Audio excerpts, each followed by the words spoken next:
broadcasting location. This is a test. For the next 60 seconds, this station will conduct a test of the emergency broadcast system. America, here comes the relief from the pain. Unapologetically. This is Lock and Load with Bill Frady.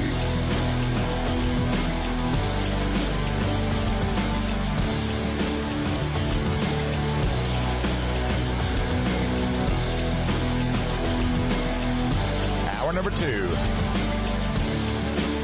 This is Lock and Load. And joining me now from the lovely but snowed in climbs of somewhere deep outside the heart of Detroit, Michigan is the director. His name is Rick Ector. How's it going, sir? Hey, man. Personally, ideologically, emotionally, I am doing fine. However, I was quite surprised when I woke up early this morning and saw all of this white stuff on the ground, man. It's like it's been a steady stream of snow, man. And I'm like so over winter right now. I really am. This is still January, man. January, I swear to God, must be the longest month of the year. It's dreary, man, but I'm coping. We could write a song about that, couldn't we? We're going to entitle it, I Hate January Because of the Snow. We could just the title of the song could just be Gloom. And you know what? I always, whenever I commiserate about the snow here, I have to remind myself that you're in another area of the country and you guys don't have this annual battle against the elephant. Listen. In this area where I live, if a dusting of snow hits the ground, everything is shut down, and people, you would think that they were driving in the Arctic because they get out there and they're either barely crawling or they're acting the fool or something.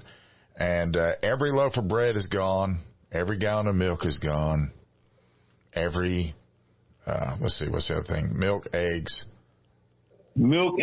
butter, maybe sugar, bread. It's milk, eggs, and bread. So. And I don't know what that's going to do because if you lose power, I don't know what eggs are going to do. You don't have to worry about keeping. Man, you know what? I hope you didn't jinx me, man, because that would be like the worst right now to be under this deluge of snow and not to have power. And you know what?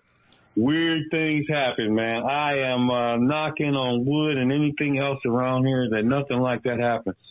Well, I would imagine that in Detroit they have figured that whole power not going out thing already by now. That would be my hope. No, man, no. We're still susceptible to being deluged by snow. We have freezing rain. They call it ice storms. You know, power lines can go down and tree branches fall and take down lines. It's the one consolation that we have that, okay, snow and ice, right? But see, here's the thing. I have to count my blessings because we know that we don't have tornadoes. We don't have mudslides. We don't have alligators.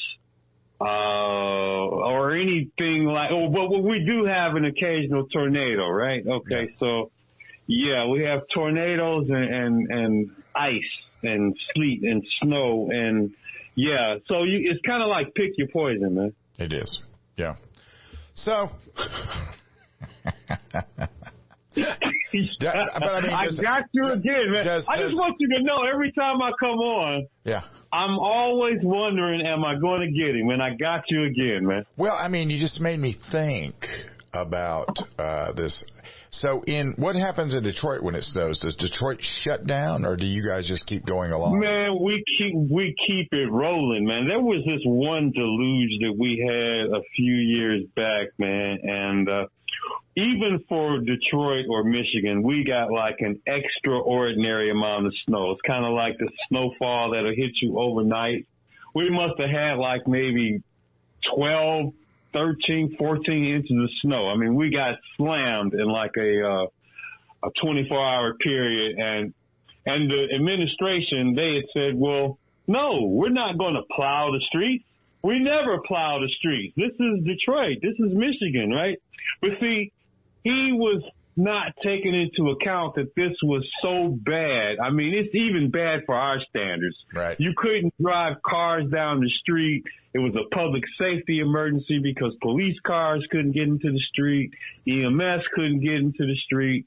So yeah, it was bigger than snow. It's like all the things that go along with it. And of course, you know, people had power outages. So yeah, it was a big mess. But our mayor heard from the people and he quickly changed his tune, and he underwent an unprecedented effort to marshal a lot of contractors to go out and just start plowing and pushing that white stuff out the street, and they'd figure out how to pay everybody later. So yeah, it was a big mess.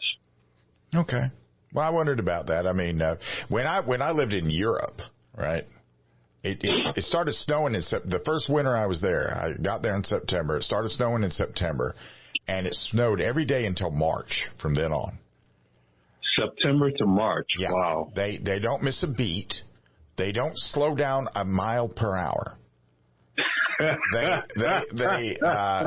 Germans in the 80s, now I don't know about now, but in the 80s, like on a 2-lane road, if you were passing a car on the snow doing 100 miles an hour and you were coming up on another car and there was a car beside you, the two on the outsides of you would simply widen, just barely wide enough for your car to poke through. Nobody panics. Everybody survives. They even, like for the road markers, they had a agency their whole job was to make sure that this side facing this lane was clean. So on both sides, they would go up and down the street, making sure that those sides were clean. And then they had another team coming down on the opposite side, making sure the same marker, but they were only wiping one side.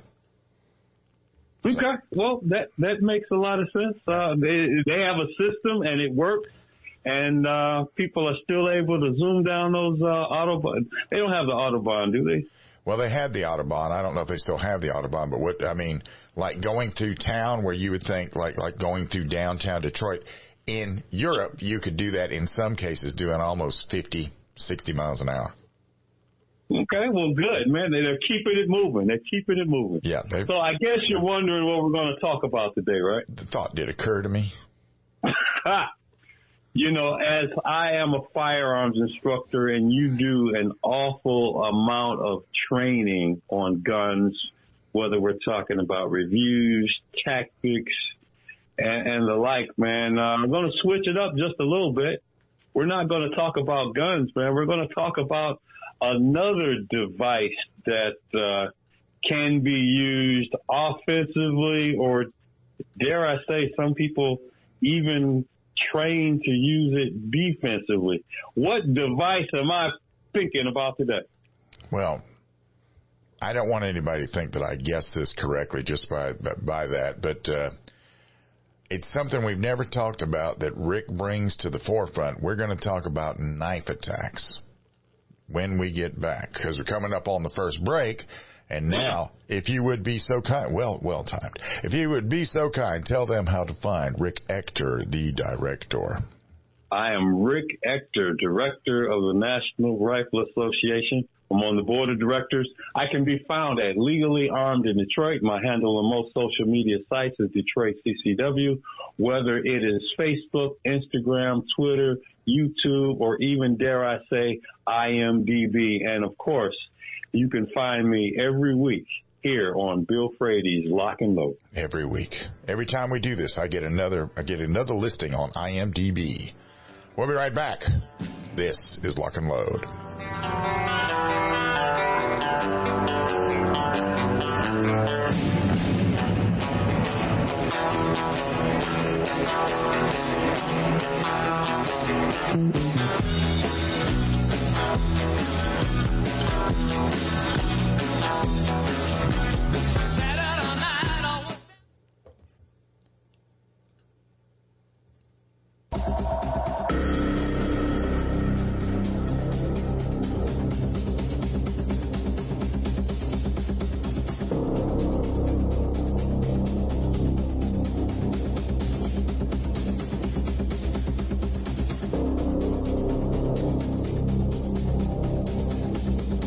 And welcome back. This is Lock and Load, and we are speaking with the director, or that being Rick Ector. So, knife and man, I was watching TV not too long ago, man, matter of days, and I caught a movie I had not seen in years, man.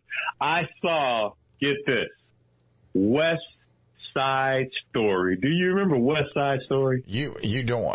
Okay, so one of the stars of West Side Story, Russ Tamblyn, okay, is a cousin of mine. Are you serious? Yes. Okay. File that under trivia. Yet one other thing that I am amazed to know about Bill Frady. Well, see, you know, if we were to roll up on Russ Tamblyn, go on, I'd be like, "Hey, cuz, remember me?" He'd be like, "No clue who you are, pal," because we've never met. But he is from my mother's side of the family. Yeah. Oh man! So then you must have seen the movie more than a few times. So yeah, way back there in the back. But they're always fighting with switchblades. They always and then they do beautiful dance choreography while they try to rip each other's guts out. Yes, that's the great thing about musicals. You never know when a song is going to break out and they're going to start dancing with knives. Yeah. For fun, for giggles, man. What were the names of the two gangs in that movie? That I don't remember. What were they? I've stumped the great Bill Frady. You have. They were the Sharks and the Jets. Okay. So much for movie trivia, man. But as I was thinking about topics to talk about today, man, you know what? For all the discussions we do about guns, whether defending yourself with guns or, you know, bad guys out there with guns looking to attack us with guns, well, there are other devices that bad guys can use to create a threat to our personal safety, man. And once you take firearms off the table, immediately knives comes immediately to mind. Can you guesstimate, or if you already know, but you know what, we got to make it fun, man. Yeah. Can you guess in this country how many deaths are attributed to criminal misuse of knives in the United States? I would say between 15 and 1,700. You are amazing. I would have never guessed it unless I looked it up, man. Roughly 1,600 deaths per year are caused by the criminal use of a knife by a bad guy to go out here and do evil, man. So, you know, in the grand scheme of things, when you look at all the ways that we can go or someone can try to take us out of this world, man, it's not up there in the United States. However, in countries that do not have a Second Amendment, knives and homicides created by knives is very high, man. You know what? Let's make this fun, man. Look, I actually pulled out the numbers off the interwebs, man. Okay. For make it interesting, name me a country, 1, 2, 3, that would be in the top 5 for knife homicides. Just 1 out of 5. UK. UK is up there, man, but they didn't make the top 5. Oh. I'm gonna eliminate all the guessing because I don't want you to spend too much time coming up with different locales in this world. Guesses. Yeah, different guesses, man. Brazil comes in at number 1 with 9,885 homicides by a knife. South Africa, 9,424. And India, believe it or not, this surprised me, 3rd place with 8,931. And I got this raw data from this website called the Global Health Data Exchange. Apparently, they are a clearinghouse of information as it relates to violence affected by a knife, man. But let me tell you this.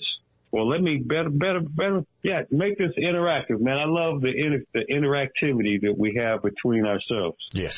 In general, from the bad guy's perspective, that is somebody that wants to do evil or crime, profit, or some other reason that defies good sense, logic, and good manners, what are the advantages of a knife for a bad guy? Well, they're very portable. They don't make any noise. Very portable. Okay. Don't make any noise.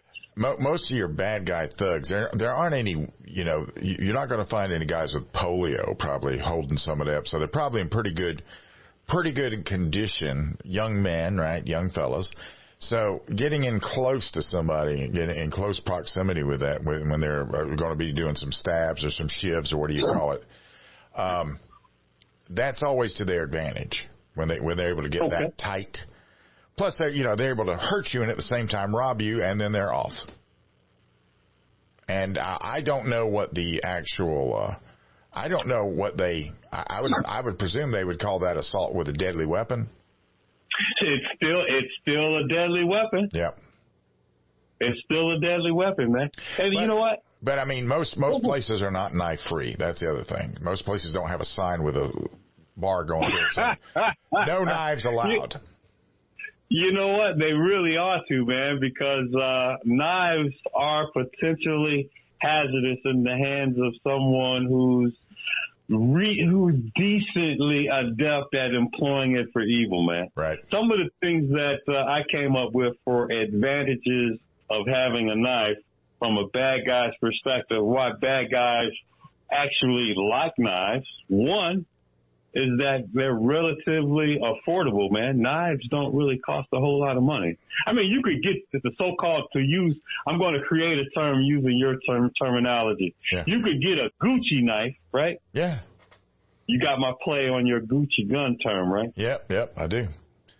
They're reasonably affordable. I mean, you could go with a high-end knife or you get something fairly cheap. I don't know. It all works. Some of these knives, I mean, like a Gucci knife would be like one of those made out of Damascus steel. That crazy patina they come with and everything. And yeah, I would probably just, steal a knife out of a steak knife set if I was going to be doing some crime with it. Man, I hate washing dishes. No, steak knives are only for cutting steaks in this household. Oh, okay. In addition, hey, man, they're widely available. You know what? You can't, just buy a gun at any retail store that exists in this country. But guess what? You can get a knife just about anywhere, man. And guess what? There's no license required. Nope. Also, knives, from a bad guy's perspective, they're very concealable. And yes, dare I say, they meet the threshold for being lethal. Yes. Hang on. Yeah. Hang on right there, if you will. Tell everybody how to find you. I am Rick Ector, the director. I'm a director from the National Rifle Association. I'm a firearms instructor from Detroit, Michigan. You can catch me always on Bill Frady's Lock and Load every week. You can also catch me on Facebook, Instagram, Twitter, YouTube, and even IMDb. We'll be right back. This is Lock and Load.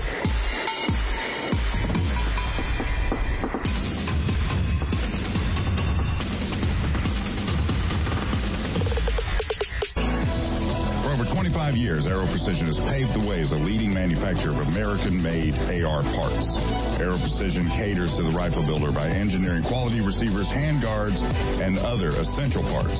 Aero Precision's added enhancements create a smooth build process from start to finish for beginners and seasoned builders. Whether this is your first rifle or your 50th, Aero Precision offers everything you need to make a quality AR at an affordable price. At Spikes Tactical, we are all shooters with a very simple mission. Make the best product we can perfect at the best possible price for our consumers. We strive to produce the best components and rifles available, with quality control second to none, because real-world events don't allow for a second chance. Whether you are an operator, competitor, or home defender, Spikes Tactical will serve you well. Go to spikestactical.com. Spikes Tactical, 100% American-made to the highest standard. At Staccato, we know there's no such thing as a fair fight, and we bring the unfair advantage that is the 2011 platform. Dominate. At Staccato, we know the most important gun you own is the one that you're carrying when you're facing that threat to life and freedom. Win. We want you to enter that objective confident that you are carrying the best gun in the gunfight. No compromise. no sacrifice. Staccato2011.com. Stand ready to face down the darkness with 2011. Holster.com, the home of DeSantis quality-built American-made products for 45-plus years. Supporting police and government contracts from first responders to responsible citizens. Holster.com is your source for quality American-made leather and Kydex holsters for the armed American. For concealed carry or open carry, Holster.com has what you need. We didn't invent concealment. We perfected it. Go to Holster.com now and buy a DeSantis holster today. What's in a name? If that name is Ace Firearms, you've just entered a very expansive business. First, a fully appointed gun shop with all the guns, ammo, and accessories you could possibly imagine. But then you enter the manufacturing facility that is home to Red Alligator Concealment, Militia Arms Customs, and so much more. Ace Firearms is beyond a simple gun shop. This is a totally peerless operation. To find out more, go to acefirearms.com. Ace Firearms. This is only the beginning. At MGS, we have what it takes to reinvent yourself. With a curriculum designed to balance work, family, and a gun repair education, MGS provides the gateway into one of the fastest-growing segments of the gun industry. Modern Gun School's mission is to provide high-quality distance education using time-tested materials and hands-on projects designed to develop a proficiency in both the technique and the business of gunsmithing. Go to mgs.edu. MGS Trade School. Your future is waiting.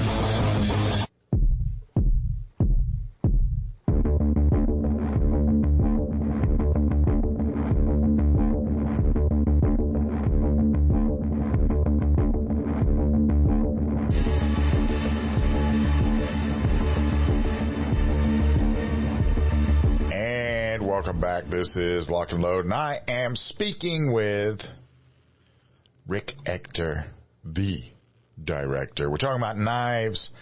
Let's get into the meat. What are we doing talking about knives as gunfighters? Man, we were still talking about the advantages from the bad guy's perspective who wishes to do evil. We've already talked about them being affordable, widely available, no license required.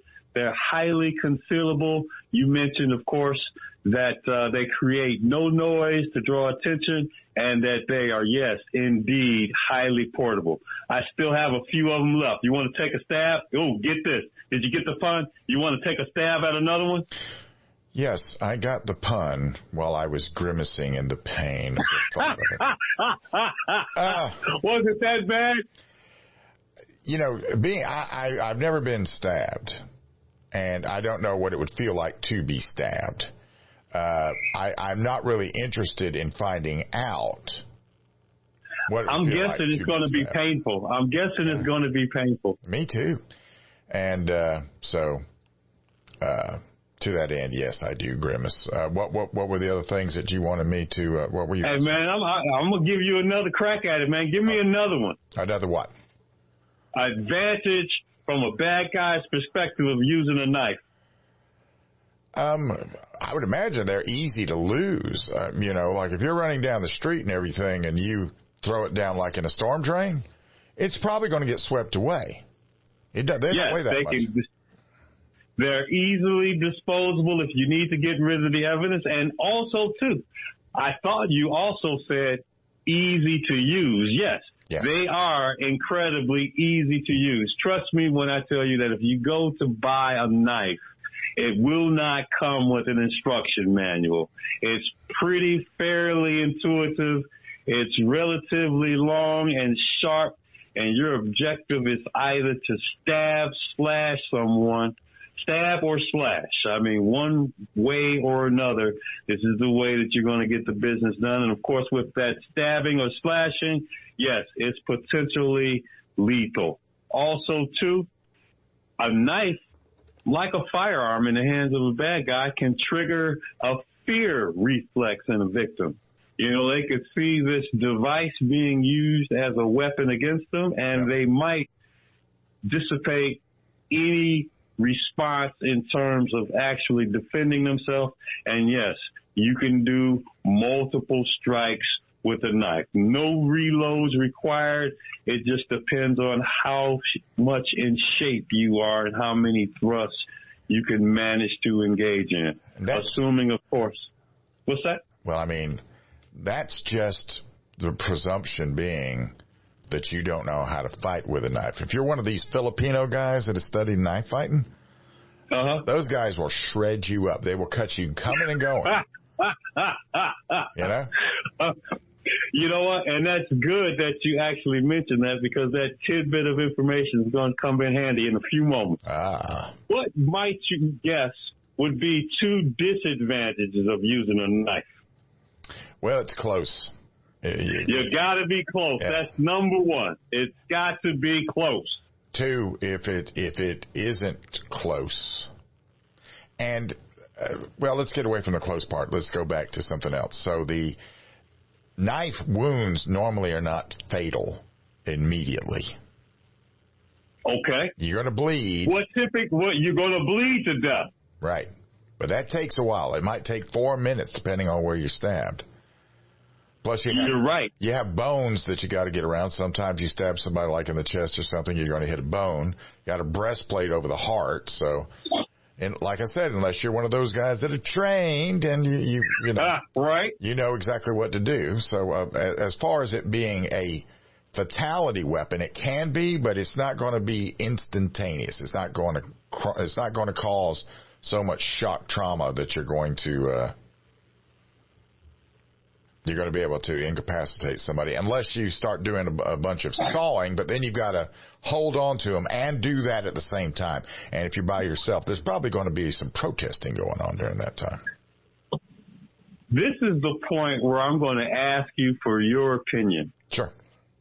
What do you think about this plethora of videos and information and books that are out there with regards to knife disarms? How effective do you think a knife disarm is going to be against a very committed bad guy whose intent is to stick you or stab you with a knife? Well, the very best thing anybody could do in a knife fight is try to run away. If you're going to go after someone and they've got a knife, then you have to turn, like when you're putting your arm forward, you got to put the back of your arm forward because you got arteries on the inside of your arm. And if you don't know that, you get sliced. Well, now you're back to that exsanguination thing that might come along. So, right. So if you're going to disarm somebody with a knife, it's not going to be like it is with Steven Seagal. You're going to get a few nicks. You're probably going to get a few nicks, a few cuts. There will probably be some blood involved. Yep.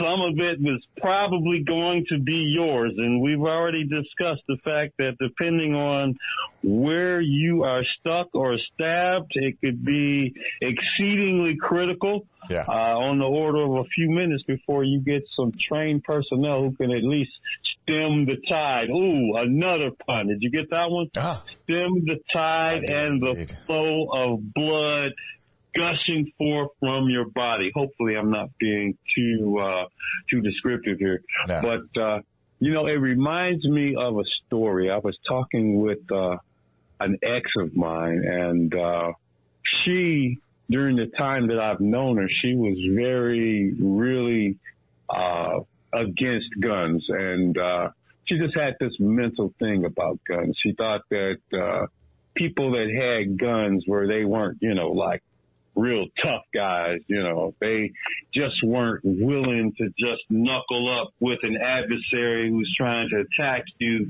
and just fight. But that whole perception of hers was all based on knives being used by bad guys to hurt innocent victims, man. Right. And you know what?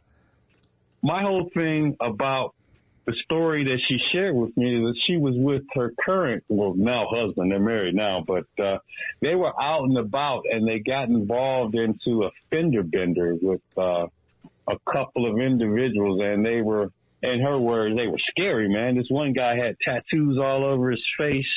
I don't know if you've seen these guys, but he had tattoos all over his face, and apparently they got into a fender bender, and the guy got out and started just kicking and like tearing up his car, man. Like took a knife and started scratching all the paint off of it. And my ex's current, now husband, he took his gun out of his waistband and put it into the cup holder because he was going to deal with this guy that was wielding this knife, and he was going to, in his mind, handle business. Hand-to-hand, right? Hand-to-hand combat with a guy, a crazed guy with a knife. Yeah. I'm going to give you one guess as to what happened.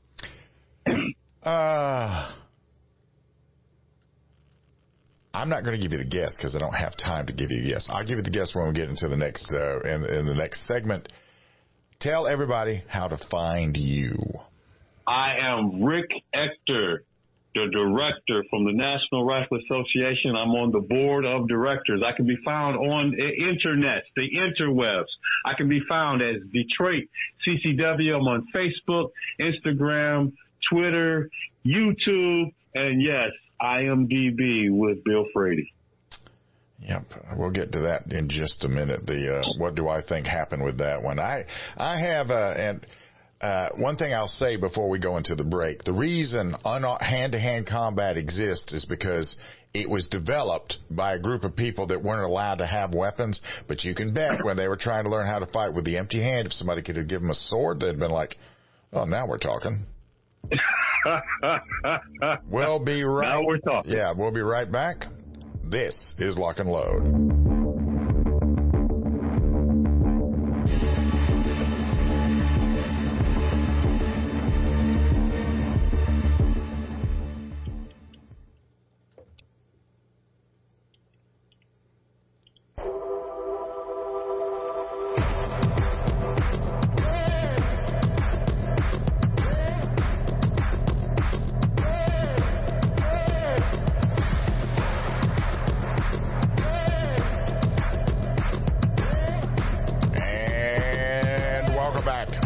This is Lock and Load, talking to Rick Ector, the director. Do you know what the word karate means in translation? You know what? I have never known what it translated to. What is that, Chinese? No, it's Japanese. Well, Japanese. I never knew what it translated into. It's actually two words. It's actually two words, kara and te, but it means empty hand. Okay. So when somebody so you were talking about this your ex's husband who's going to ditch the gun and get out and go hand to hand, Marquis of Queensberry rules, right? Yeah, he apparently has this. It's a paradox, man. He sees the utility of having a gun for personal protection. Right. But when confronted with a knife-wielding attacker, he thought that he would leave the gun in the car and try to resolve the issue without the gun. I mean, yes, and I get it from a personal protection standpoint, depending on where you live in this country. If you're safe in your vehicle and the only thing you have to contend with is a crazed guy with a knife, then you know what? You probably are better served if you stay in the vehicle. And I actually mentioned that to my friend, and you know what? I suggested it to her, but under the circumstances, her husband felt it to be imperative for him to exit the vehicle and go address this guy that was mutilating his vehicle, right? Okay, let me ask you a question. Now, you're an instructor, right? Yes, sir. You probably deal with more legal minds than I do. If somebody comes at my vehicle with a knife and I exit the vehicle to deal with him, I have unnecessarily escalated the situation, haven't I? Yes, you have. And as I was explaining to her, they should have stayed in the vehicle. Yes, that car was getting mangled. It was getting scratched. It was being damaged. But you know what? You can actually get a car fixed. And if you can't total it out, that's why we have insurance. And yeah, under a current attack, a call to 911, even in Detroit, will probably get the police there in a fairly short period of time due to the fact that it's an ongoing crime, right? Right. So, yeah, they would have been best served if they best stayed in the car. But for whatever reason, Mr. Hero got out of the car and he's trying to contend with this crazed guy with a knife. And you know what? He got stabbed several times. As a matter of fact, he's lucky to still be here. This guy was very skilled in this knife and came dangerously close to knifing him under his arm, which was obviously a target area by this bad guy with the knife. And here's the irony of it all. The irony of it all is that he probably would have been killed to death had not an innocent bystander who happened to see this attack unfold drew his lawfully carried firearm, his gun, and held him at gunpoint until the police got there. It's full of irony. Full of irony. Yeah. But yes. And that convinced my friend to actually do away with her bad thoughts about guns and to actually take a class. Her very thoughts that she shared with me in the class was that the idea that she could watch her loved one be killed right in front of her by a knife-wielding psycho, she knew right then and there that she needed a gun not only to protect herself, but if necessary to protect her husband. But, yeah, that story, you know, I wince when I recount it, and as I relive my friend telling me about all of the details. But, yeah, if someone is going to produce a knife, yes, you very astutely said that you want to make sure that you create some distance between you and that knife-wielding bad guy. And the best way to get distance between you and that bad guy is to do what? Well, I would punch him in it. I'd stick a finger in his eye. The Three Stooges defense, yes, sir. Well, that was, that's also the Bruce Lee defense. I mean, an eye is, you cannot condition an eye to take an eye poke. You can't. Yeah. So that's always a weak spot. Always a weak spot. So I'd go to the eye, and as soon as I've got their eye, and both of their hands are on their eye, and I'm back, guns up. Look at my barrel. Do you see my barrel? If you take one more step at that point, well, now it's on. Well, yeah, now it's on at that point. And, you know, like many of your listeners who are law-abiding citizens who in the jurisdictions where necessary, they have a permit to carry, or if they're fortunate enough to live in a constitutional carry state where they don't need to have a permit to carry a gun, yeah, you have a gun and you can use it for self-defense. But, yeah, you have to get away from that guy with that knife trying to hurt you, harm you, stab you, cut you, dare I say, even kill you. You need to get away from that bad guy so that you then would have an opportunity to produce your firearm and use it for self-defense. But, yeah, you can't just stand there and draw a gun. If you're drawing a gun and he has a knife and it's deployed and he's trying to cut you, guess what? You're going to get cut. Yep. So, yeah. And all of this is relative. If you're in the car and you get out of the car to fight him, well, you're going to get in trouble over that one, especially if you shoot him, aren't you? Yeah, you are, because there's going to be a ton of people all over the internet who are going to be calling in to all the self-defense shows saying what you should have done instead. And what you should have done instead is to say in the relative safety of being inside of your vehicle. And, man, let me tell you, I know vehicles are not cheap. He's probably going to ruin and mar your paint jobs, probably going to put quite a few dents in your vehicle. But, yeah, just suffer, grin, and bear it. That stuff can be easily fixed and repaired. And, yeah, the guy in the story I was referencing earlier, yeah, he got cut up pretty badly, and he's lucky to still be here. But he learned a couple of lessons from that incident, and he, to my understanding, has resolved one. And here's the thing about a bad situation. There's always the lesson to be learned, right? If he's ever attacked inside of his vehicle, the lesson he learned is to stay in his vehicle, right? You would hope. And, of course, Right. There's two ways of learning, man. Experience is the mother of all teachers, man. Yeah. If you're inside your vehicle and someone's trying to stab you or otherwise hurt you, and that vehicle actually provides a barrier of safety, stay in there and call the police. Yeah. Yes, I know. Yeah. It's a bitter pill. You have your gun just in case. If he starts trying to come through the glass, okay, things change. But if he's just trying to mutilate your car, let him mutilate your car. And this leads me to drawing, man. Well, drawing your firearm. We got about a minute and 15 seconds left. Minute and 15 seconds? Yep. Just with respect to drawing your firearm should be seamless. It should be something that you should be able to do quickly without too much effort. And yeah, last week we were talking about about not being in warm weather, warm environments when you're out here in the snow.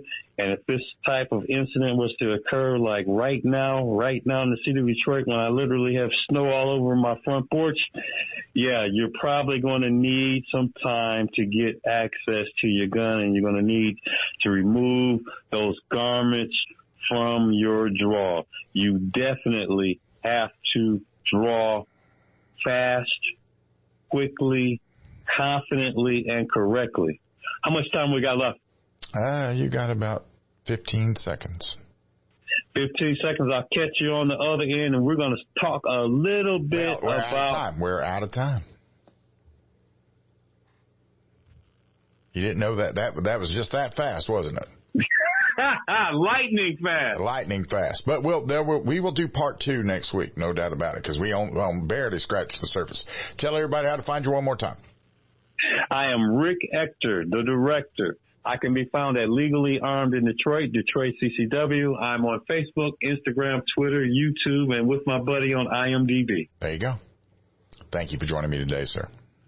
Man, that went quick. It did. It did. When you're having some fun, things like that. All right, man. Catch you next week. Yes, sir. Hour number 3 is inbound. This is Lock and Load.